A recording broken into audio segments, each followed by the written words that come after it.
Hello dear students, कैसे हो आप लोग। उम्मीद करती हूँ आप सब ठीक रहोगे। आज का जो हमारा सेशन है, आप लोगों ने डिमांड किया था कि मैम स्टेटमेंट ऑफ पर्पस करवाओ, सेक्शन 3 जो है वो करवाओ, बहुत ज़रूरी है। हमने ऑलरेडी ड्राफ्टिंग का वर्चुअल मैसेज कर दिया था बच्चों।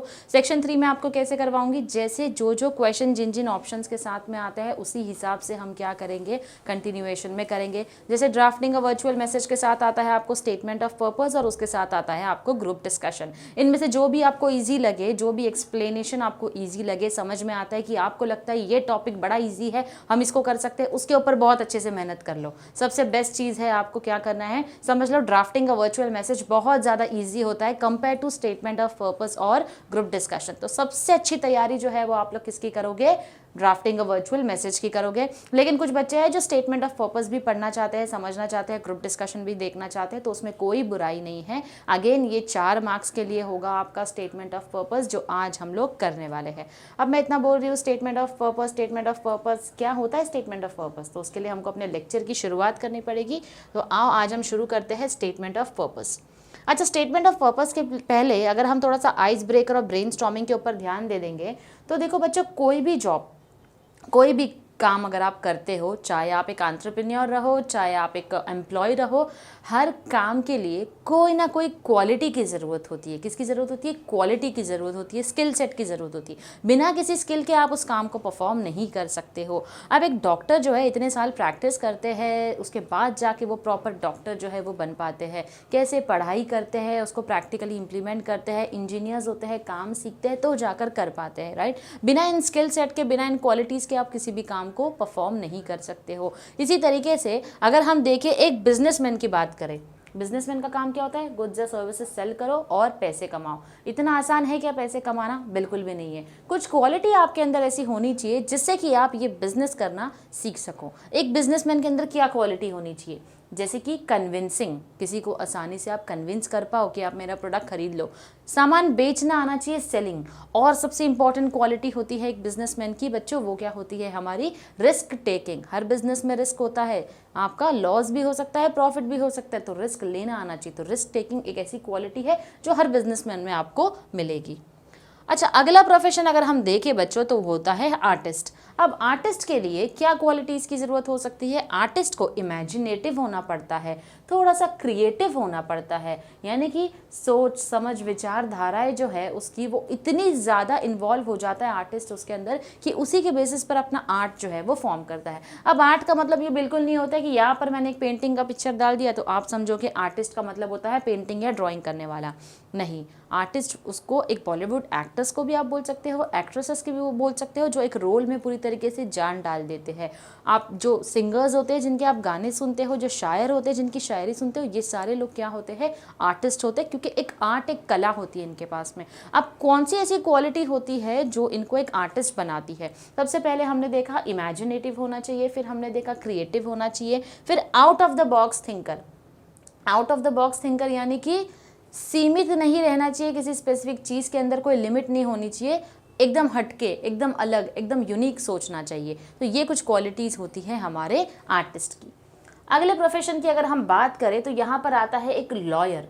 लॉयर के अंदर क्या क्वालिटी होनी चाहिए, लॉयर के अंदर सबसे पहले तो लॉजिकल थिंकिंग, यानी जो भी बात वो बोल रहा है, बोलने वाला है, जो भी सोच विचारधारा है। देखो, आप एक लॉयर से अगर आप जाकर मिलो, आप उससे बात करो तो आपको समझ में आ जाएगा, क्या समझ में आएगा कि वो किस तरीके से सोचते हैं, कैसे वो बात करते हैं। अगर आप झूठ बोलोगे फट से पकड़े जाओगे, क्यों, क्योंकि वो हर चीज़ के पीछे लॉजिक ढूंढते हैं, बड़ा ही लॉजिकली सोचते हैं।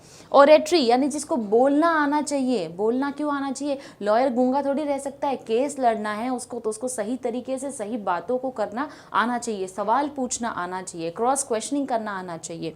फिर आता है हमारा क्रिटिकल थिंकिंग, बहुत ज़्यादा विचारधाराओं वाला होता है ये प्रोफेशन। क्यों, क्योंकि इसमें आपको एक गलत फैसला, आपका एक कदम क्या कर सकता है, किसी बेगुनाह को गुनहगार साबित कर सकता है।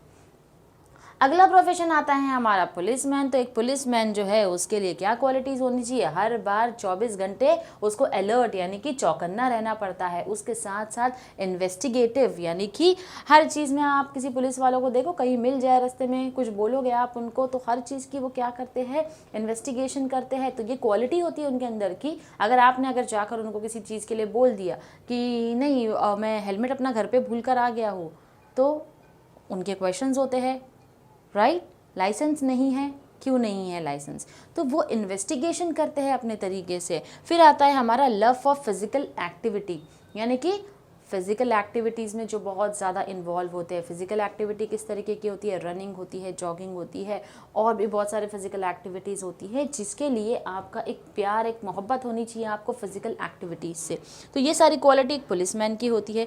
एक साइंटिस्ट जो होती है, साइंटिस्ट होने के लिए आपको क्या क्वालिटी की ज़रूरत है, रीडिंग यानी कि पढ़ना आना चाहिए। एक्सपेरिमेंट करने का काम होता है साइंटिस्ट का, और उसी के साथ साथ रिसर्च करने का, कि कुछ काम ऐसे होते हैं जिनके ऊपर क्या करना पड़ता है, उनको रिसर्च परफॉर्म करना पड़ता है। तो ये कुछ क्वालिटीज़ है बच्चों जो साइंटिस्ट के लिए होना ज़रूरी है इस प्रोफेशन में।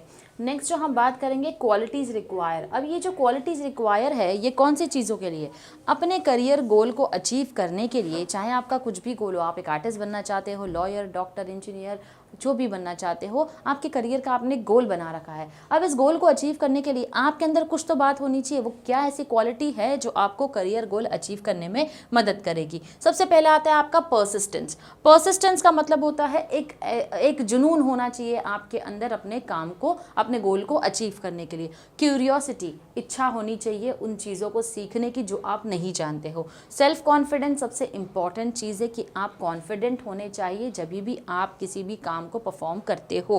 हार्ड वर्किंग होना चाहिए, ये भी ज़रूरी है कि आप कितनी मेहनत करते हो अपने गोल को अचीव करने के लिए। कंसिस्टेंसी होनी चाहिए, कंटिन्यूटी होनी चाहिए। जो आप हार्ड वर्क कर रहे हो, मेहनत कर रहे हो, ऐसा नहीं है कि आज कर रहे हो, 2 दिन छुट्टी ले रहे हो, फिर से हार्ड वर्क करना शुरू कर रहे हो, नहीं, तो आप ज़ीरो से स्टार्ट करोगे बार बार। तो कंसिस्टेंसी जो है वो कंटिन्यूटी रहनी चाहिए। करेज यानी कि हिम्मत होना बहुत ही ज़रूरी है। कल उठकर किसी तरीके का फेलियर अगर आप बीच में फेस करो तो आपको रुकना नहीं है, आपको बढ़ते जाना है। नेक्स्ट आता है पैशनेट। पैशनेट यानी कि वो पैशन होना चाहिए आपके अंदर, आपको किसी भी चीज़ को, किसी भी करियर गोल को अचीव करना है तो। और लास्ट में आता है हमारा डिटर्मिनेशन। डिटर्मिनेशन यानी कि अपना पूरा जी जान लगाकर जद्दोजहद से आपको क्या करना है, करियर गोल को अचीव करने के लिए आप हर एक पड़ाव को पार करने के लिए तैयार हो। तो ऐसी कुछ क्वालिटीज़ होती है जो हमको करियर गोल को अचीव करने के लिए बहुत ही ज़्यादा ज़रूरी होती है। अब इसके बाद बच्चों हम देखेंगे obstacles hampering in achieving your goals, यानी ऐसी क्या बाधाएं आ सकती है जिसकी वजह से हमको अपना गोल अचीव करने में प्रॉब्लम आ सकती है। तो ऐसी क्या चीज़ें हो सकती है, लैक ऑफ गाइडेंस। अगर आपको किसी ने गाइडेंस नहीं दिया हो, आप जानते ही नहीं हो कि करियर में करना क्या है, तो ऐसी सिचुएशन में क्या होता है, आप किसी भी तरीके के नतीजे पर नहीं पहुँच पाते हो। दूसरा आता है गिविंग एक्सक्यूजेस, हर बात पे बहाना बनाना कि अरे नहीं मेरे पास तो रिसोर्सेस ही नहीं है, अरे नहीं मेरे पास इन चीज़ की अवेलेबिलिटी नहीं है, मेरे पास फ़ोन नहीं है, मैं कैसे पढ़ूंगा, कैसे एग्जाम में अच्छे मार्क्स आएंगे, राइट। तो ये सारी चीज़ें ना, ये सिर्फ बहानेबाजी है जो हम देते रहते हैं। नेक्स्ट आता है हमारा डिस्ट्रैक्शंस। डिस्ट्रैक्शंस का तो बच्चों हम क्या ही बोले, जब पढ़ने बैठते हैं तो हमको अच्छे से पता है, एक हम सोच लेते हैं 2-3 घंटे के लिए फ़ोन का इस्तेमाल नहीं करेंगे, लेकिन एक बीप बज गया, फ़ोन उठा लिया, मैसेज एक बार हमने देख लिया, बस फिर वो 3 घंटा कैसे फ़ोन में निकल जाता है पता ही नहीं चलता हमको। तो डिस्ट्रैक्शंस जो है हमारी लाइफ में वो बहुत है।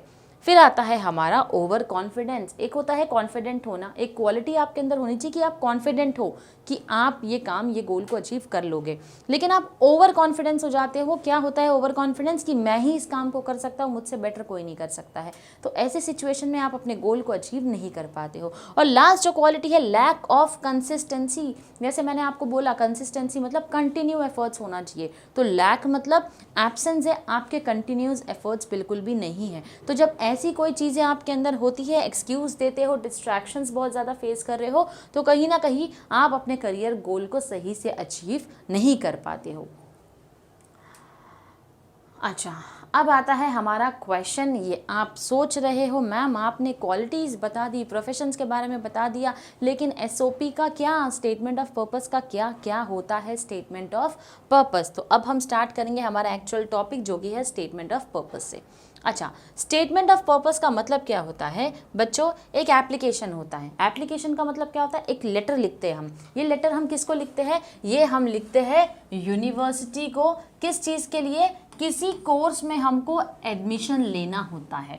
क्या करना होता है, हम एक लेटर लिखते हैं एक यूनिवर्सिटी को, किस चीज़ के लिए, कि हमको एक स्पेसिफिक यूनिवर्सिटी में एडमिशन लेना है। अब आप बोलोगे मैम महाराष्ट्र बोर्ड में एडमिशन ले लिया, मेरे भाई बहन ने तो बीकॉम में एडमिशन लिया है मुंबई यूनिवर्सिटी में, या फिर कंटिन्यूअस कोर्स कर रहे हैं, उन्होंने तो कभी कोई लेटर नहीं लिखा, तो हम ये लेटर क्यों लिखे।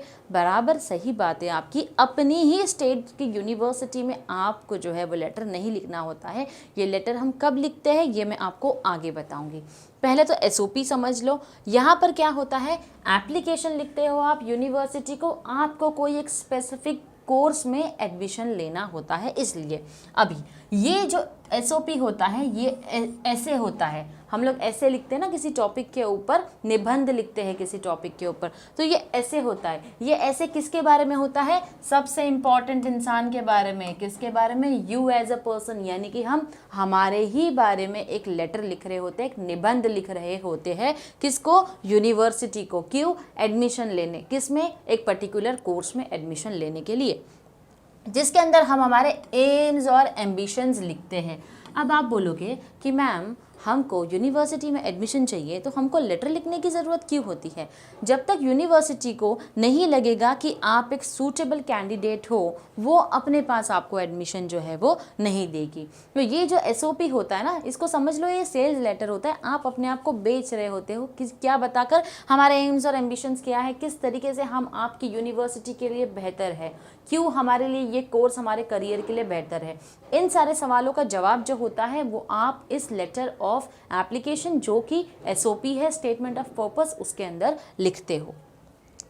अब ये जो एसओपी है किस बारे में बात करता है, ये हमारी जर्नी के बारे में बात करता है। जर्नी ऑफ लाइफ का मतलब ये नहीं होता है कि आप कब पैदा हुए तब से लेकर अभी तक का सारा चीज़ें बता दो, नहीं, स्पेसिफिक पॉइंट्स होते हैं जो आपको बताने होते हैं। इस लेक्चर के बाद हम एक सैम्पल भी करने वाले हैं कि कैसे एसओपी जो है वो लिखा जाता है। ओके, अब ये हमारी जर्नी ऑफ लाइफ के बारे में बात करता है। इसी के साथ साथ ये किसके बारे में बात करता है, इनर क्वालिटीज़ के बारे में जो हमने नर्चर किया है। यानी कि जैसे जैसे हमारी ग्रोथ हो रही थी, हमने पढ़ाई कंप्लीट की, जॉब किया, फिर हमको लगा वापस से हमको पढ़ाई करनी चाहिए, एजुकेशन लेना है हमको कहीं ना कहीं पर, तो हम क्या करते हैं, उस दौरान जो भी क्वालिटीज़ हमारे अंदर नर्चर हुई है, हम उन क्वालिटीज़ को इस एसओपी के अंदर मेंशन करते हैं। ओके, उसके बाद ये हमको बोलता है it explains why you want to join the course, यानी कि एसओपी क्या बताता है, हमको इस सवाल का जवाब देना होता है कि आपको इस कोर्स में एडमिशन क्यों लेना है, आपकी लाइकिंग्स क्या है, क्यों आपको इस कोर्स में एडमिशन लेना है, आपकी क्या चीज़ें पसंदीदा है जो आपको यहाँ तक ले आती है, आपके इंटरेस्ट, आपके एम्स, आपके गोल्स, आपके ऑब्जेक्टिव्स, आप क्यों इस यूनिवर्सिटी में एडमिशन लेना चाहते हो और आपने इस पर्टिकुलर कोर्स को क्यों सिलेक्ट किया है। तो इसका आंसर आपको आपके एसओपी में देना होता है। It is a gateway to your career, यानी कि क्या है ये एक रास्ता है कहाँ जाने के लिए, हमारे उस यूनिवर्सिटी में उस पर्टिकुलर कोर्स के अंदर एडमिशन के लिए। And is a very important document, और ये एक बहुत ही इम्पॉर्टेंट डॉक्यूमेंट है। ठीक है, आई होप एसओपी का मतलब जो है बच्चों वो आपको समझ में आ गया होगा। अब आपको जानना होगा कि मैडम हमारा क्वेश्चन तो अब भी वही है, क्यों यूनिवर्सिटी जो होती है वो हमसे मांगती है, क्या मांगती है, एसओपी मांगती है।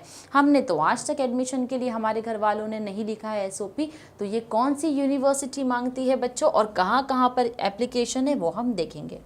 अच्छा, पहले तो हम देखेंगे कौन से कोर्सेज के लिए हम एसओपी लिखते हैं। अंडर ग्रेजुएट कोर्सेज, यानी कि 13 से लेके 15 तक जो होता है वो हमारा अंडर ग्रेजुएट कोर्स होता है, तो उसके लिए हमको स्टेटमेंट ऑफ पर्पस लिखना होता है। पोस्ट ग्रेजुएशन यानी कि 15th के बाद जो होता है, फॉर एग्जांपल आपका एमकॉम हो गया, एमबीए हो गया, एमएमएस हो गया, इनको मास्टर्स जो होते हैं हमारे, देखो अंडर ग्रेजुएट जो होता है बच्चों ये होता है हमारा बैचलर, ठीक है, ये होता है हमारा बैचलर्स। पोस्ट ग्रेजुएट जो होता है वो होता है हमारा मास्टर्स, और डॉक्टरेट जो होता है, जो हमारा बेसिकली पीएचडी होता है, नाम के आगे डॉक्टर लगता है जब आप किसी स्पेसिफिक टॉपिक पे रिसर्च करते हो। ओके, तो जब आपको इन कोर्सेज में एडमिशन्स लेने होते हैं तब आपको क्या करना होता है, एसओपी लिखना होता है। लेकिन सवाल अब भी यही है मैम कि हम कहाँ पर देते हैं ये एसओपी। ये जो एसओपी हम लिखते हैं बच्चों, ये किसके लिए लिखते हैं, जब हमको फॉरेन यूनिवर्सिटी में अप्लाई करना होता है।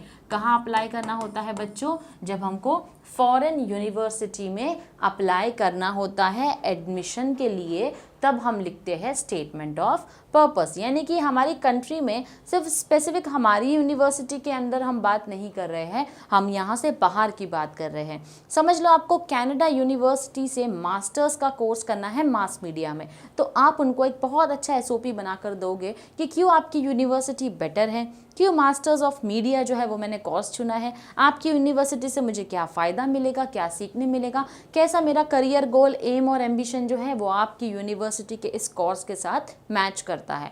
तो ये सारी डिटेल्स जो हम लिखते हैं वो लिखते हैं हम अपने एसओपी के अंदर। एसओपी का फुल फॉर्म है स्टेटमेंट ऑफ पर्पस।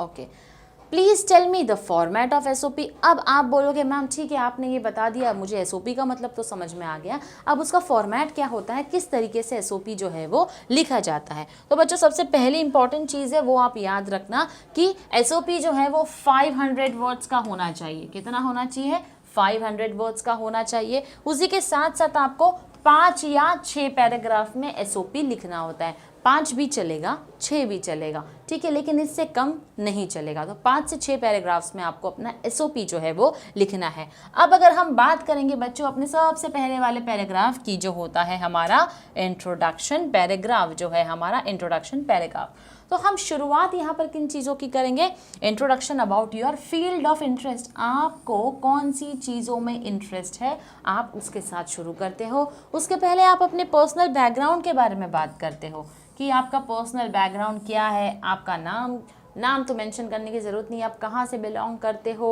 आपका पूरा डिटेल बैकग्राउंड, आपकी स्टडीज़ अगर आपने कहाँ तक कंप्लीट की है, तो ये सारे इन्फॉर्मेशन आप जो है वो अपने पर्सनल बैकग्राउंड में शेयर करते हो।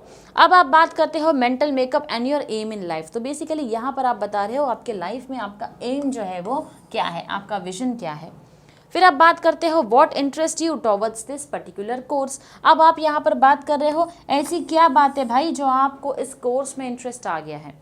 ओके, ऐसी क्या बात है जो आपको इस कोर्स में इंटरेस्ट दिलाता है, क्यों आपको इसी कोर्स में एडमिशन लेना है। तो ये सारी चीज़ें जो है वो मैच करनी चाहिए जब हम इस सवाल का जवाब दे रहे होते हैं। अब ये है हमारा इंट्रोडक्शन पैराग्राफ बच्चों।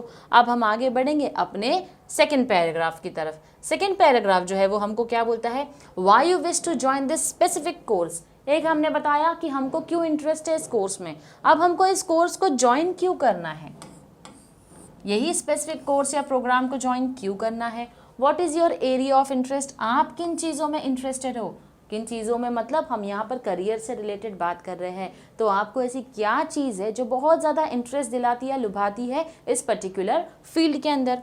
Academic information about your school और कॉलेज, आपने कहाँ पर अपना स्कूलिंग किया है, कॉलेज कहाँ पर किया है, अंडर ग्रेजुएट अगर हो आप ऑलरेडी, या आप बैचलर्स हो पीजी के लिए अप्लाई कर रहे हो तो आपने कहाँ से अपना ग्रेजुएशन कंप्लीट किया है, स्कूलिंग कहाँ से की है, थोड़ा सा एक बैकग्राउंड जो है वो अपने एकेडमिक का भी देना होता है। अब हम बढ़ते हैं हमारे थर्ड पैराग्राफ की तरफ बच्चों, जिसके अंदर हम बात करते हैं क्वालिटीज़ की। कौन सी क्वालिटीज़ की, जो इस करियर गोल और ऑब्जेक्टिव्स के लिए ज़रूरी हुए। तो वो ऐसी क्या क्वालिटीज़ हैं जो हमारे अंदर है। जैसे हमने अभी अभी कुछ क्वालिटीज़ देखी ना, जो क्वालिटी का होना ज़रूरी है अगर आपको अपने करियर गोल को अचीव करना है। तो आपको इस कोर्स में एडमिशन लेने के लिए पहले अपना करियर गोल और ऑब्जेक्टिव्स बताना है, और आपके अंदर क्या ऐसी क्वालिटी है जो मैच करेगी इस करियर गोल के साथ। डिस्कस द कोर्स करिकुलम, इस कोर्स के बारे में आप डिटेल में बताएंगे कि क्या है, इस कोर्स के बारे में आप कितनी नॉलेज रखते हो। फिर आप बात करेंगे अपनी एबिलिटीज़ के बारे में, अपनी स्किल्स के बारे में, हॉबीज़ के बारे में, जो इस कोर्स से मैच होती होंगी, जो इस कोर्स से मैच होती है। ऐसी क्या बात है आपके अंदर जो आपको लगता है कि आपको इस कोर्स को करना चाहिए, तो वो काबिलियत जो है वो आपको यहाँ बतानी होती है। Skills you would enhance during this course, और ऐसी क्या स्किल्स है जो आपको लगता है आपके अंदर इम्प्रूव हो जाएगी, आपके अंदर इम्प्रूव हो जाएगी, या और ज़्यादा ऐसी स्किल है जब आप ये पर्टिकुलर कोर्स करोगे तो आपको सीखने मिलेगा। तो वो सारी स्किल्स आपको मेंशन करनी है अपने थर्ड पैराग्राफ के अंदर। ओके, अब आते हैं बच्चों हम अपने फोर्थ पैराग्राफ की तरफ। फोर्थ पैराग्राफ जो है वो किस बारे में बात करता है? वो बात करता है आपके एक्सपीरियंस के बारे में। अगर आपने इन केस किसी तरीके की इंटर्नशिप की है या कोई प्रोजेक्ट किया है, इसी फील्ड से रिलेटेड आपने कोई प्रोजेक्ट किया होगा, तो आपको मेंशन करना है। तो जब आप अपना एक्सपीरियंस बताते हो तो बहुत ही अच्छा इम्पैक्ट क्रिएट होता है। किसके ऊपर? जो आपका एसओपी पढ़ रहा है उसके ऊपर। कहीं ना कहीं उसको समझ में आता है कि ये बंदा जो है जिसने एसओपी लिखा है वो वाकई में बहुत ज़्यादा, ये जो एप्लीकेंट है वो क्या है, सीरियस है। क्यों? क्योंकि इसने इसको प्रैक्टिकली भी अप्लाई करके देखा है, तो उसको एक्सपीरियंस मिला है इस फील्ड का, तभी जाके उसने हमारे कोर्स में एडमिशन लेना है। State what makes you stand unique from the other applicants. अब आपको इसके अंदर अपनी यूनिक बातें बताना है जो आपको दूसरों से अलग करती है, कि कैसे ऐसी कोई क्वालिटी जो आपके अंदर है जो दूसरों के अंदर नहीं है। तो आपके अंदर ऐसी क्या क्वालिटी है जो आप इस कोर्स को डिजर्व करते हो। नेक्स्ट जो है वो आप अपने लॉन्ग टर्म प्लान्स के बारे में बात करोगे, कि ऐसी क्या लॉन्ग टर्म प्लान्स हैं आपके जिसके लिए आपको लगता है आपको ये कोर्स परस्यू करना चाहिए। अब हम आते हैं अपने फिफ्थ पैराग्राफ की तरफ। बच्चों कई बार ऐसा होता है फिफ्थ और सिक्स्थ एक साथ भी हो सकता है, आपका फिफ्थ पैराग्राफ भी कंक्लूडिंग हो सकता है। ओके, फिफ्थ पैराग्राफ में आप मेंशन करते हो यूनिवर्सिटी के फीचर्स, कि यूनिवर्सिटी में ऐसी क्या खास बात लगी है आपको जो आपने हमारी यूनिवर्सिटी को चुना है एडमिशन लेने के लिए। How university will help you in your career growth. अब आपको ये भी बताना है कि कैसे हमारी यूनिवर्सिटी तुम्हारे लिए फ़ायदेमंद है, तुम्हारे करियर ग्रोथ के लिए हमारी यूनिवर्सिटी क्या बेनिफिट तुमको देने वाली है। फिर आते हैं हम अपने सिक्स पैराग्राफ्स की तरफ। ठीक है, कंक्लूडिंग पैराग्राफ भी बोलते हैं इसको। अब यहाँ पर हम जो है वो उनसे अपॉर्चुनिटी मांग रहे होते हैं। क्या मांगते हैं? अपॉर्चुनिटी मांगते हैं, लेकिन एक बहुत ही पोलाइट मैनर में मांग रहे हैं। बड़े ही प्यार से हम उनसे अपॉर्चुनिटी मांग रहे हैं कि आपकी यूनिवर्सिटी में अगर एडमिशन ले लिया तो हमारा कुछ फ़ायदा होने वाला है, वो फ़ायदा हमको वहाँ पर बता देना है। ठीक है, how you look at admission to this university from long term perspective. और यहाँ पर आपको ये भी बताना है कि लॉन्ग टर्म के हिसाब से, अगर आपका लॉन्ग टर्म 5, 6, 7 साल, 8 साल, ठीक है, या 10 साल, आपको क्या लगता है कि क्यों यहाँ पर एडमिशन लेने के बाद आगे जाकर मुझे कितना फ़ायदा होने वाला है इस यूनिवर्सिटी से, इस कोर्स को सीखकर, ये भी आपको बताना है। अब यहाँ पर आप किसी तरीके की फाइनेंशियल हेल्प नहीं मांग सकते हो बच्चों की, फाइनेंशियली हमारी हेल्प कर दो, हम बहुत गरीब हैं तो आप हमारी हेल्प करो, आपकी यूनिवर्सिटी में पैसे बहुत कम हैं। ये सारी चीज़ें मेंशन आपको नहीं करना है। आपको सिर्फ करियर गोल ऑब्जेक्टिव अचीव करना है, क्यों यूनिवर्सिटी बेटर है, क्यों आप सूटेबल हो उस यूनिवर्सिटी के लिए, और कैसे यूनिवर्सिटी आपको आपके करियर ग्रोथ तक पहुँचा सकती है। तो यही सारी डिटेल इन्फॉर्मेशन जो होती है बच्चों, वो आपको अपने SOP के अंदर मेंशन करनी होती है। ओके, अब क्या कुछ ऐसे इंस्ट्रक्शंस हैं जो हमको SOP लिखने के टाइम पर पता होना चाहिए? जी बिल्कुल, कुछ ऐसी बातें हैं जो हमको ध्यान में रखनी होती है जब भी हम स्टेटमेंट ऑफ पर्पस को लिखते हैं। अब क्या है वो सारे हमारे इंस्ट्रक्शंस? ओके, सबसे पहला है must be written in clear and lucid language, यानी हमको आसान और ईजी भाषा में लिखनी है, ज़्यादा बहुत ही कठिन भाषा का प्रयोग जो है वो हमको नहीं करना है। क्यों नहीं करना है? अगर हम इतनी डिफ़िकल्ट लैंग्वेज लिखेंगे, बड़े बड़े जार्गन्स का यूज़ करेंगे, टेक्निकल वर्ड्स का यूज़ करेंगे, हो सकता है जो हमारा SOP पढ़ रहा होगा उसको समझ में ना आए कि आपने क्या लिखा है। तो बहुत ही सिंपल और क्लियर लैंग्वेज में आपको लिखना है अपने बारे में। फिर आता है डो नॉट मेक स्पेलिंग और कंस्ट्रक्शन एरर्स, यानी कि यहाँ पर बोल रहा है स्पेलिंग मिस्टेक नहीं होनी चाहिए। जब भी आप अपना SOP लिखते हो तो 3 से 4 लोगों से चेक करवा लो कि इसमें किसी तरीके का एरर नहीं है। सेंटेंस के कंस्ट्रक्शन में, यानी जो सेंटेंस फ्रेम होता है उसमें किसी तरीके की मिस्टेक नहीं होती है। कैसी मिस्टेक्स नहीं होनी चाहिए? जैसे कि पास्ट टेंस या फ्यूचर टेंस में आपने अगर लिख दिया है सेंटेंस, तो आपको उसके ऊपर थोड़ा सा ध्यान देना होगा। टोन ऑफ राइटिंग जो है वो कन्विंसिंग होनी चाहिए। जैसे हमने देखा है कि हमको जो लिखना है अपने बारे में, बेसिकली हम यूनिवर्सिटी में अपने आप को सेल कर रहे हैं कि आप हमको एडमिशन दे दो। तो जो आपकी टोन होगी, जो आप लिखोगे लेटर, उसके अंदर सारे वर्ड सोच समझ कर लिखने हैं और कन्विंसिंग स्टाइल में लिखना है कि यूनिवर्सिटी जो है वो क्या करे, वो आपके एप्लीकेशन को एक्सेप्ट कर ले। Highlight related qualities and life experience appropriately. तो यहाँ पर बोल रहा है आपकी जो भी इंपॉर्टेंट क्वालिटी होगी उसको आपको क्या करना है, हाईलाइट करना है। हाईलाइट करने का मतलब ये नहीं होता है कि हम उसको कलर कर दे, बिल्कुल भी नहीं। हाईलाइट का मतलब होता है कैसे ये क्वालिटी आपके लिए बेनिफिशियल है और यूनिवर्सिटी को भी इससे कोई ना कोई फ़ायदा होगा, या इस करियर ग्रोथ में आपको कैसे आपकी क्वालिटी आगे तक ले जाएगी। तो ऐसी क्वालिटीज़ के बारे में आपको मैंशन करना है। Your application must be unique, जैसे मैंने आपको बोला आपका एप्लीकेशन बहुत ही यूनिक होना चाहिए, जो ये बताता है कि कैसे आप दूसरों से अलग हो, कैसे आपको दूसरों से अलग करता है आपका एप्लीकेशन। तो इस तरीके से आपको अपना स्टेटमेंट ऑफ पर्पस जो है वो बच्चों लिखना होता है। ओके इसके साथ हमारे जो इंस्ट्रक्शन है स्टेटमेंट ऑफ पर्पस के ख़त्म होते हैं। अब हम शुरुआत करेंगे एक एग्जाम्पल के साथ में कि कैसे एक SOP को हम लिखते हैं। ओके एक सोल्यूशन ऑलरेडी आपके लिए यहाँ पर रेडी है। क्वेश्चन है, यूनिवर्सिटी ऑफ बेथ यूके की एक यूनिवर्सिटी है जो कि बिजनेस स्टडीज़ के लिए फेमस है। अब इस यूनिवर्सिटी में आपको अप्लाई करना है किसके लिए, बिजनेस स्टडीज़ के लिए। अब यहाँ पर बोला जा रहा है कि आप एक बिजनेस फैमिली को बिलोंग करते हो और आपको अपना खुद का बिजनेस जो है वो स्टार्ट करना है, फ्यूचर में फैमिली बिजनेस जो है वो उसको कैरी फॉरवर्ड करना है, यानी आगे तक ले जाना है। In your junior college, you have opted for commerce, scored well in your standard 10th board exam, you made a profit in the stall you had put up in the business fair organized by your school or college। अब आपको बताना है कि मैंने जो है वो क्या किया था, कॉलेज में कॉमर्स चुना था और इसी के साथ साथ 10th में भी मुझे बहुत अच्छे मार्क्स आए थे, मुझे हमेशा से एक बिजनेसमैन बनना था। तो मैंने स्कूल में क्या किया था या कॉलेज में, स्कूल और कॉलेज दोनों में से कोई भी एक आपको बताना है कि मैंने एक स्टॉल लगाया था, उस स्टॉल में मैंने बहुत ही अच्छी इनकम कमाई थी, एक बिजनेस जो है वो वहाँ पर स्टार्ट किया था। Your hobbies are playing cricket, hockey, you get along with people, यानी कि ये तुम्हारी हॉबी है जो तुमको मेंशन करना है कि क्रिकेट या किसी गेम में आप बहुत अच्छे हो और आप लोगों के साथ बहुत ही इजी गोइंग हो, यानी कि आसानी से मिक्सअप हो जाते हो। तो अब हम स्टेटमेंट ऑफ पर्पस बच्चों याद रखो जो हमने पढ़ा है पैराग्राफ 1 2 3 4 5 6 उसके हिसाब से हम यहाँ पर क्या करेंगे, पढ़ेंगे। ओके सोल्यूशन है, I belong to a family which is a long tradition in business. देखो हमने पर्सनल बैकग्राउंड पढ़ा था, पर्सनल बैकग्राउंड यहाँ पर हमारा आ गया कि मैं एक ऐसे फैमिली को बिलोंग करता हूँ जिसका ट्रेडिशन क्या है, पुराना ट्रेडिशन जो है वो रिवाज है वो बिजनेस का चला आ रहा है। मेरे जो फादर है वो 3rd जनरेशन बिजनेसमैन है। 3rd जनरेशन यानी कि सबसे पहले पापा के पापा रहे हैं, उसके बाद सेकंड में हमारे दादाजी रहे, 3rd हमारे फादर है जो कि बिजनेसमैन है। I grew up meeting relatives who are also businessmen, और इसी के साथ साथ मेरे जो रिलेटिव्स रहे हैं, रिश्तेदार रहे हैं, वो भी बिजनेसमैन रहे हैं।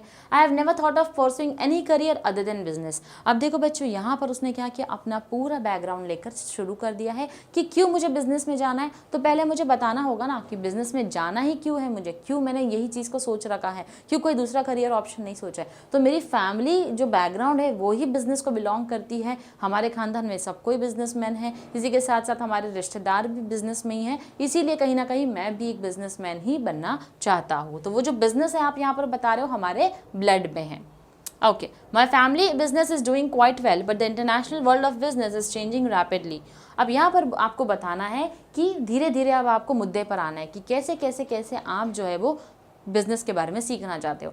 तो फैमिली का जो बिजनेस है वो तो बड़ा अच्छा चल रहा है, लेकिन हर दिन कोई ना कोई न्यू चेंज आता है, तो मैं उस चेंज के साथ अपने बिजनेस को जो है वो आगे लेकर जाना चाहता हूँ। Hence I aspire for a degree in business studies from an institution of repute such as yours। और इसीलिए मैं कोई बहुत ही रेप्यूटेड इंस्टीट्यूशन से क्या करना चाहता हूँ, बिजनेस की पढ़ाई करना चाहता हूँ या करना चाहती हूँ, ताकि मैं अपने फैमिली बिजनेस को और आगे एक्सपांड कर सकूँ। अब आप यहाँ पर अपने थोड़ा एजुकेशन बैकग्राउंड के बारे में बताओ कि जैसे मैंने आपको कहा स्कूल एकेडमिक रिकॉर्ड आपको बताना है। तो आपने अपने स्टैंडर्ड 10th बोर्ड एग्जाम में बहुत ही अच्छा मार्क्स स्कोर किया था, किसमें, मैथ्स और इंग्लिश में, और जूनियर कॉलेज में आपने कॉमर्स लिया था जिसके अंदर आपका फेवरेट सब्जेक्ट अकाउंट्स था। A cool head on his shoulders is a must for a businessman, यानी कि एक बिजनेसमैन होने के लिए आपने क्वालिटी बताई, ठीक है, और वही क्वालिटी आपके अंदर भी है। देखो मैंने आपको कहा था ना आपको अपनी क्वालिटीज़ को हाईलाइट करनी है, तो ऐसे आप अपने क्वालिटीज़ को हाईलाइट करोगे। यहाँ पर क्या बोला जा रहा है कि एक बिजनेसमैन होने के लिए ये जो कंधे हैं, जो बोझ उठाते हैं, इस कंधे के ऊपर ये जो हमारा हेड है यानी हमारा जो दिमाग है वो कैसा होना चाहिए, हमेशा शांत होना चाहिए। तो वही चीज़ हमारे इस क्वालिटी को क्या करती है, हाईलाइट करती है। With an agitated mind you can't ever take the right decision, और अगर हमेशा आप गुस्से में रहोगे, एंग्री रहोगे, तो आप कभी भी अच्छा डिसीजन अपनी लाइफ का नहीं ले सकते हो। If I way to say something about my strengths I would say that I am calm by nature. देखो यहाँ पर उसने अपनी क्वालिटी को हाईलाइट कर दिया। पहले उसने क्या बताया कि इस प्रोफेशन में किस क्वालिटी की ज़रूरत है, कूल हेड की, यानी कि एकदम काम होने की ज़रूरत है। फिर उसने धीरे धीरे अपने बारे में बात किया कि मेरी स्ट्रेंथ क्या बोलती है, मेरा स्ट्रॉन्ग पॉइंट यही है कि मैं बहुत ही काम इंसान हूँ, मुझे जल्दी गुस्सा नहीं आता है। I assess the pros and cons of the matter on hand objectively. That is why I was always made the captain of a cricket team. तो यहाँ पर अब उसने दूसरी क्वालिटी क्या बताई है, टीम के साथ मैं कितना अच्छा हूँ। कैसे बताया है कि हर चीज़ का प्रोज एंड कॉन्स होता है, फ़ायदा भी होता है, नुकसान भी होता है। तो मैं सारी ही चीज़ों को ध्यान में रखता था हमेशा और इमीडिएटली कोई भी चीज़ का सोल्यूशन दे देता था। इसीलिए मुझे क्या बना गया, कैप्टन बनाया गया था, किसका, क्रिकेट टीम का। तो देखो यहाँ पर उसने मेंशन कर दिया कि मैं कॉलेज में या स्कूल में क्रिकेट प्ले करता था और इसीलिए मुझे हमेशा, मैं बहुत ही अच्छा लीडर रह चुका हूँ, इसीलिए मुझे उसका कैप्टन जो है वो सिलेक्ट कर दिया गया। अब एज दे से the proof of the pudding is in the eating. Just thinking that I am endowed with great business acumen would remain a mere boast until I prove it with an example.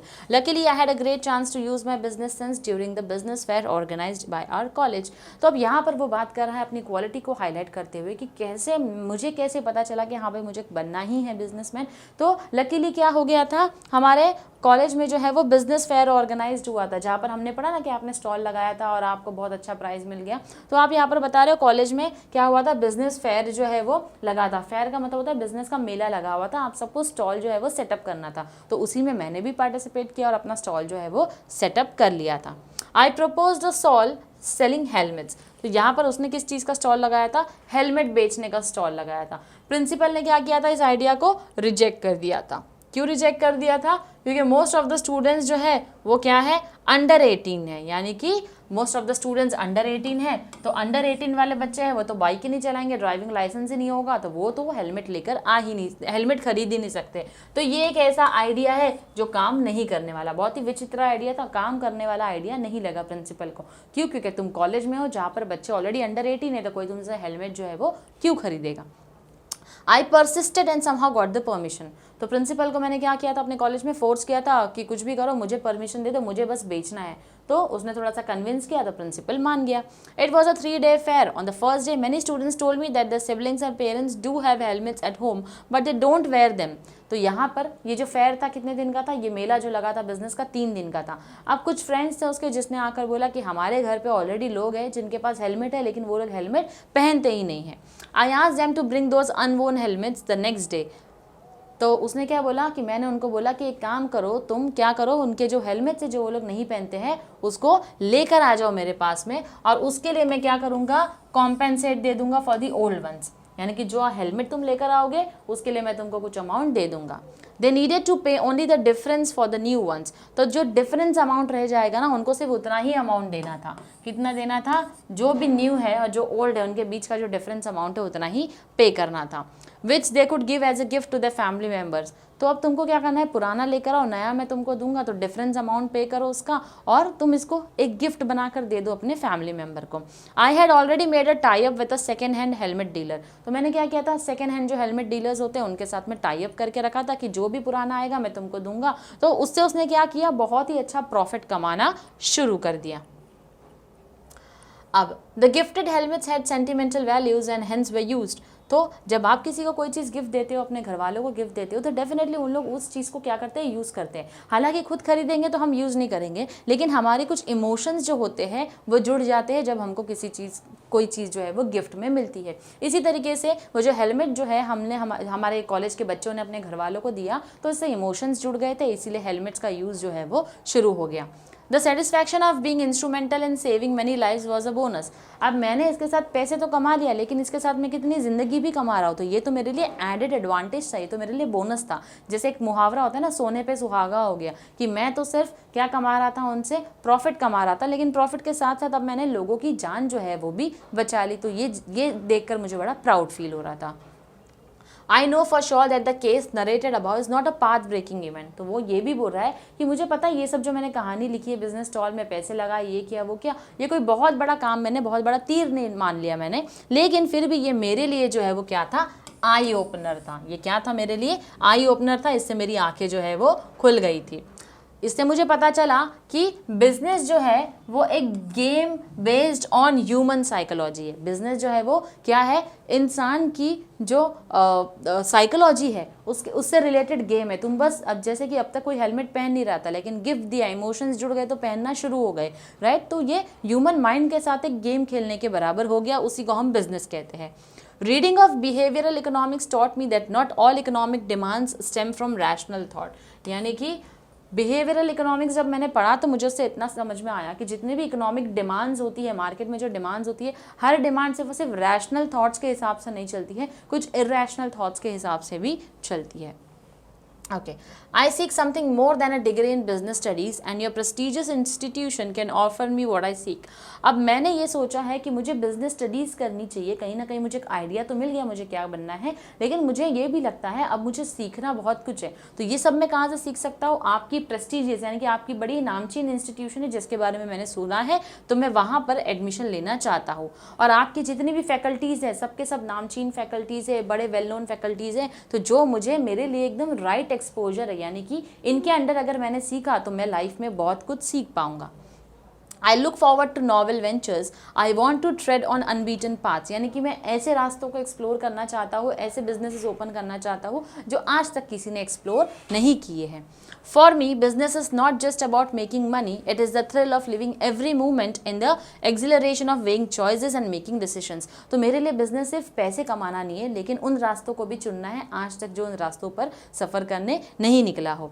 For that I need to learn new things which are possible by taking admission into institutions like yours. तो यहाँ पर उसने last में बोल दिया है क्या कि आपके इंस्टीट्यूशन में मुझे क्यों एडमिशन चाहिए, क्योंकि मुझे अपने बिजनेस की स्टडीज़ को सीखने के लिए, अपनी स्किल्स, अपने क्वालिटीज़ बिजनेस की एनहांस करने के लिए क्या चीज़ की ज़रूरत है, बिजनेस की स्टडी करनी है। और ये कैसे पॉसिबल होगा? जब आपके इंस्टीट्यूशन में मेरा एडमिशन हो जाएगा। तो बच्चों जितने भी पैराग्राफ्स मैंने लिखे थे उन सब का कॉम्बिनेशन जो है वो मैंने आपको आज इसके अंदर जो है वो सिखा दिया है। तो इस तरीके से बच्चों हमको स्टेटमेंट ऑफ पर्पस जो है वो क्या करना होता है, लिखना होता है। I hope we are clear with the statement of purpose. अगर आपको लेक्चर पसंद आए तो अगर किसी तरीके का डाउट होगा बच्चों तो पहले तो कमेंट सेक्शन में अपने डाउट मुझे लिखकर भेज दीजिएगा। ये जो PDF है ये सर आपके साथ टेलीग्राम चैनल पर हमारे शेयर कर देंगे, दोनों ही PDF शेयर हो जाएगी आपके साथ में। और अगर लेक्चर पसंद आए तो अपने दोस्तों के साथ ज़रूर शेयर कीजिएगा। और जल्दी मिलते हैं अपने अगले लेक्चर के साथ जो होने वाला है ग्रुप डिस्कशन के ऊपर। Till then stay tuned to our lecture. Thank you very much.